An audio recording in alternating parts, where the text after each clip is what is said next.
बिहार में इकलौते सांसद अजय निषाद हैं जो अपनी इज्जत बचा सकते हैं। बाकी जितने भी सांसद हैं सबकी जमानत जब्त हो जाएगी। आज का वोट निषाद समाज के पास रहेगा। यहाँ पर सरकार ने अभी जाति जनगणना करके निषाद को 13 जातियों में बांटा। तो जिस जाति का जितना परसेंटेज है उस हिसाब से अगर कोई भी पार्टी उसकी भागीदारी तय करती है तो स्वाभाविक रूप से जो भागीदारी देगा उसके साथ समाज का वोट जाएगा। क्या क्या निषाद एक जो सरनेम है उसके अंदर बहुत सारी जातियां आ जाती से आता हूँ। सांसद अजय निषाद भी मल्लाह जाति से आते हैं। तो इनकी संख्या मल्लाह की संख्या 2.6% है। बाकी जो नेता अभी बन के जो आप जिसकी बात कर रहे थे नकली लोगों की, उसकी आबादी तो 20,371 है। तो 20,371 में आप कोई निर्णय नहीं, वो भी 40 जिला में जिसकी आबादी 20,371 हो, वो क्या भविष्य तय करेगा किसी। नमस्कार, मेरा नाम अमित और आप जिला मुजफ्फरपुर देख रहे हैं। आपको बता दें कि अभी चुनाव जो है लगातार होने वाले हैं, 2024 में भी होने वाले हैं और कई राज्यों में हो भी रहे हैं। और अभी आपको बता दें कि 4 राज्य में जिस तरह से बीजेपी ने अपना झंडा लहराया है, उसके बाद अब सियासी मुद्दा जो है बिहार में भी काफ़ी तेज़ी हो गई है। क्या बिहार में बीजेपी अपना सरकार बनाएगी, किस तरह से जो रणनीति है तैयार की जा रही है, वही तमाम मुद्दों पर बात करने के लिए आज हमारे साथ निषाद सेना सह विकासशील स्वराज पार्टी राष्ट्रीय अध्यक्ष मुकेश निषाद हैं। सबसे पहले हमारे चैनल में आपका स्वागत है। धन्यवाद।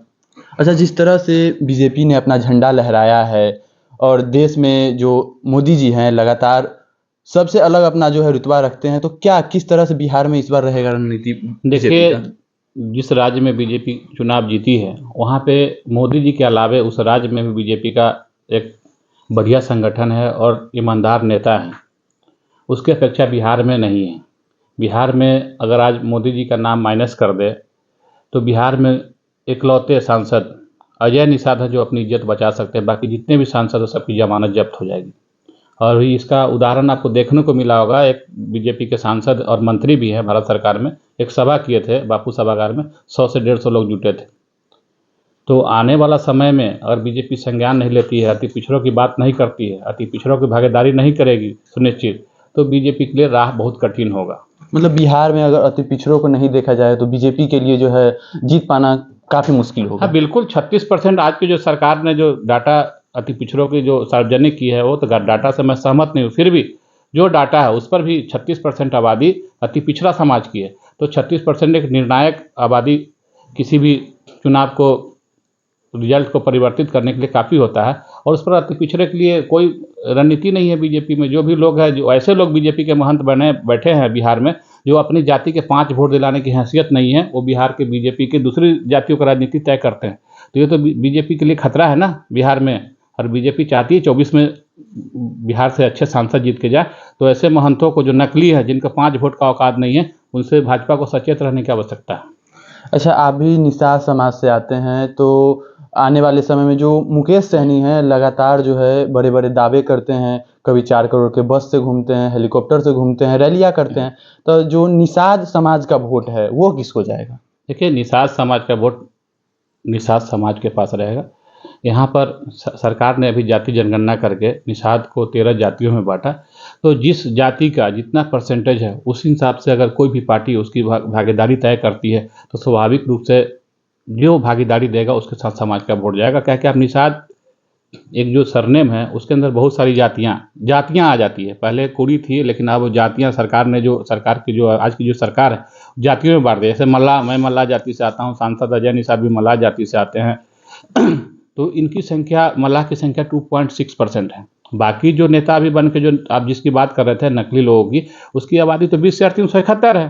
तो 20,371 में आप कोई निर्णय नहीं, वो भी 40 जिला में जिसकी आबादी 20,371 हो, वो क्या भविष्य तय करेगा किसी का। एक एमएलए बनने की हैसियत नहीं होती है। 20,000 वोट में आप एमएलए बना लेंगे और 40 जगह बांट दे 20,000 को, तो शायद जिले में कितनी संख्या हो जाएगी। अच्छा, मतलब जिस तरह से जो जातीय जनगणना की है, कहीं ना कहीं वो आने वाले समय में इसका जो है काफ़ी भूमिका रहेगा वोट को लेकर। देखिए, सरकार जिस उद्देश्य से जाति जनगणना और रिपोर्ट सार्वजनिक की है उससे कुछ नहीं होने वाला है। समाज बटा है और जो समाज को बांटता है वो कभी आगे नहीं जाता है।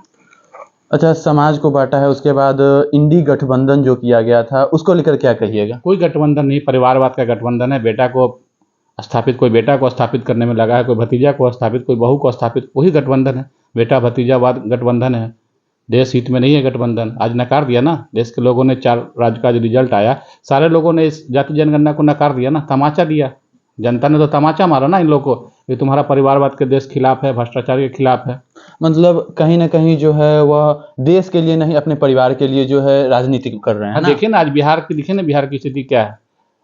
आज बिहार में क्या है, कोई बेटा को मुख्यमंत्री बनाने के चक्कर में परेशान है, कोई भतीजा को बनाने के चक्कर में है, कोई किसी को बनाने के चक्कर में है। ये तो हो रहा है ना। इन लोगों को देश, राज्य, समाज से कोई मतलब नहीं है, सब परिवार के पीछे परेशान है। मतलब कहीं न कहीं जातीय जनगणना किया गया, कई तरह से जो लोगों को भ्रमित किया गया और जो है अपने परिवार के किसी न किसी सदस्य को किसी भी तरह करके राजनीतिक में बड़ा मतलब पद पे लाना है, इस तरह का किया जा रहा है बिहार में। उसी का ना अभी जो 4 राज्य का जो आज जो प्रचंड बहुमत से भाजपा जीती है, तो उनका जो मिशन था, उनका मिशन है देश हित।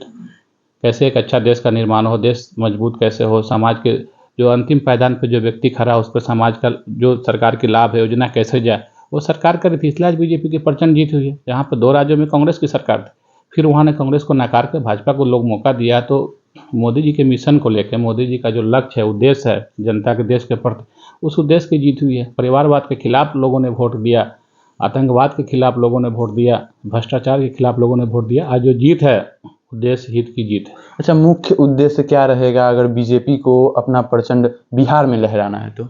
अति पिछड़ा समाज से मैं आता हूँ। अति पिछड़ा की भागीदारी की अगर बीजेपी देती है तो बीजेपी का निश्चित रूप से यहाँ आना यहाँ तय है। नहीं तो आज की जो परिस्थिति है, आज का जो सिनेरियो है बिहार के, जो बीजेपी में जो लीडर है, 5000 वोट लाने की भी हैसियत नहीं रखते हैं, वैसे लीडर यहाँ महंत बने।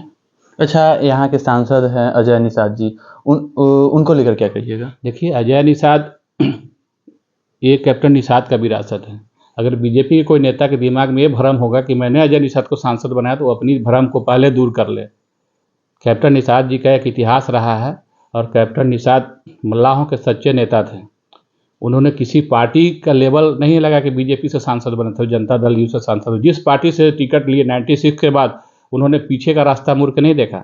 96 में जब पहली बार सांसद बने, तो जब से सारी पार्टियों से, जो जिस पार्टियों से उनको टिकट मिला, सारों से जीत उन्होंने दर्ज किया। इसलिए कैप्टन निषाद का विरासत है, ये भाजपा की विरासत नहीं है। बाकी जगह भाजपा को ट्राई करना तो देख लेना, मोदी जी का नाम हटा दे, सारे के जमाने जब्त हो जाएंगे। मतलब कहीं न कहीं अजय निषाद जी भी जो अभी सांसद महोदय, तो कहीं न कहीं वो बीजेपी के नहीं, जो खुद के दम पे हैं। वो समाज के दम पे है, निषाद के दम पे है, और अगरी जाति का उनका बहुत ज़्यादा प्यार मिलता है। आज मुजफ्फरपुर में अगरी जाति, स्वर्ण जाति के लोग और मल्लाह जाति के लोग उनको हथेली पर लेके घूमते हैं। उसका नतीजा है अजय निषाद यहाँ से सांसद है। बीजेपी के सांसद जरूर है, लेकिन समाज का भरपूर समर्थन उनको मिलता है। कैसे सिंगल नेता है बिहार में जिनको अपने उनके जाति के सांसद अगरी जाति का भरपूर समर्थन मिलता है। और बिहार में कहाँ लोग हैं, अभी तो कार्यक्रम हुआ, देखा ना, 120 लोग, 150 लोग गए थे कार्यक्रम में। ऐसे भी जाति के लोग बीजेपी में भरे पड़े हैं, जो 5 वोट नहीं देते बीजेपी को, आना दिलाने की क्षमता रखते हैं। जैसा कि आप सुन रहे थे, अभी मुकेश निषाद को हमने उनसे बातचीत की कि आने वाले समय में किस तरह से जो बिहार में अगर बीजेपी को झंडा लहराना है अपना, तो किस तरह से कार्य करे। वहीं हमने मुकेश सहनी को भी लेकर बात किया कि आने वाले समय में क्या निषाद का वोट मुकेश सहनी ले जाएंगे, क्या वीआईपी ले जाएगी। वहीं तमाम मुद्दों पे हमने बातचीत की। तो ऐसी तमाम खबर के साथ बने रहें।